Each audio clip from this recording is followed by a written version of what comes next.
తర్వాత మళ్ళీ ఓ ముఆజ్ అని చెప్పారు రెండోసారి. మళ్ళీ హజరత్ ముఆజ్ రలియల్లాహు గారు వెనక నుంచి ఉండి ఏమైంది చెప్పండి ప్రవక్త గారు నేను వింటున్నా అని చెప్పి మళ్ళీ మూడోసారి కూడా చెప్పారు ఓ ముఆజ్ అని చెప్పి. మళ్ళీ హజరత్ ముఆజ్ రలియల్లాహు గారు చెప్పారు నేను ఇంటానే ఉన్నాను చెప్పండి ప్రవక్త సల్లల్లాహు అలైహి వసల్లం ఏంది ఏమైంది అని చెప్పి. అప్పుడు హజరత్ ప్రవక్త ముహమ్మద్ సల్లల్లాహు అలైహి వసల్లం గారు చెప్పారు మా మిన్ అహదిన్ యష్హదు అల్లా ఇలాహ ఇల్లల్లాహు వ అన్న ముహమ్మద్ రసూలుల్లాహ్, ఎవరైతే అష్హదు అల్లా ఇలాహ ఇల్లల్లా అల్లా అనేవాడు ఒకే ఒక్కడు, ఇంకా ముహమ్మద్ రసూలుల్లాహ్ సల్లల్లాహు అలైహి వసల్లం అల్లా తఆలా ప్రవక్త అని మన మనసుతో విశ్వాసంతో మన యకీన్తో మనం ఒక్కసారి గవాయి ఇస్తే అతను నరకానికి వెళ్ళడు. అతనిపై నరకంలో ఉన్న నిప్పు ఏంటంటే హరాం అయిపోద్ది. ప్రతి ఒక్క ముస్లిం కేవలం ఒక్కసారి లా ఇలాహ ఇల్లల్లా ముహమ్మద్ రసూలుల్లాహ్ మన విశ్వాసంతో మన యకీన్తో మన మనసు నమ్మకంతో ఒక్కసారి చదివితే చాలు అతను ఎక్కడికి వెళ్ళిపోతాడు? స్వర్గానికి కంపల్సరీ వెళ్ళిపోతాడు. దీంట్లో ఏదైనా షక్ అనేది లేనే లేదు. కానీ ఏం చేయాలా?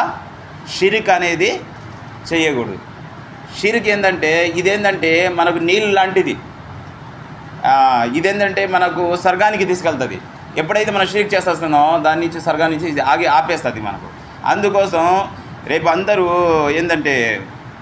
నరకంలోకి ఎవరు వెళ్ళిపోయిన తర్వాత స్వర్గానికి ఎవరు వెళ్ళిపోయిన తర్వాత అప్పుడు అల్లా తఆలా కొన్ని సంవత్సరాల తర్వాత ఎవరెవరైతే లా ఇలాహ ఇల్లల్లాహ్ చదివి ఉంటారో ప్రవక్త సల్లల్లాహు అలైహి వసల్లం గారు లోపలికి పోయి లేకపోతే అల్లా తఆలాను ఇద్దరిలో ఎవరో ఒకరు లోపలికి పోయి ఎవరెవరు లా ఇలాహ ఇల్లల్లాహ్ ఒక్కసారి చదివి ఉంటారో నరకం నుంచి తీసి వాళ్ళకి ఏదో పెద్ద చెరువులాగా ఉంటుంది. అది దాంట్లో స్నానం చేపించేసి అది నరకంలో తీసేటప్పుడు ఎలా ఉంటారంటే బొగ్గు కంటే ఇంకా 100 రెట్లు అయినా గట్టిగా నల్లగా అయిపోయి ఉంటారు. అప్పుడు వాళ్ళకి తీసుకుని వచ్చి ఒక చెరువులాగా ఉంటుంది. దాంట్లో స్నానం చేపించేసి వాళ్ళకి బయటికి తీసుకొస్తే ఎలా ఉంటారంటే వర్షం పడినప్పుడు చెరువు కాడ చిన్న మొలకలు వస్తాయి. ఒక్క రకంగా ఫ్రెష్గా ఉంటాయి. చిన్నవి ఏ రకంగా ఉంటుందో తాజాతనంగా ఆ రకంగా అయిపోతాడు అతన్ని తీసుకెళ్ళి అల్లా తఆలా స్వర్గానికి తీసుకెళ్ళి పంపిస్తాడు. స్వర్గంలో వేసేస్తాడు అల్లా తఆలా తీసుకెళ్ళి. ఎవరు? కేవలం ఒక్కసారి లా ఇలాహ ఇల్లల్లాహ్ చదివినప్పుడు. ప్రవక్త సల్లల్లాహు అలైహి వసల్లం గారు కూడా అదే చెప్తున్నారు. కేవలం ఒక్కసారి లా ఇలాహ ఇల్లల్లాహ్ ముహమ్మద్ రసూలుల్లాహ్ చదివి దానిపై నమ్మకంతో చదివితే అల్లా తఆలా అతనికి స్వర్గం అనేది కంపల్సరీ ఇస్తున్నాడు. అప్పుడు హజరత్ ముఆజ్ రలియల్లాహు అన్హు ఏం చేశారంటే ఓ ప్రవక్త సల్లల్లాహు అలైహి వసల్లం గారు ఇంత ఆనందమైన విషయం కదా నేను జనాలకి పోయి చెప్పేస్తాను అని చెప్పారు. ప్రవక్త సల్లల్లాహు అలైహి వసల్లం గారు ఏం చెప్పారంటే వద్దు ఇప్పుడే చెప్పొద్దండి.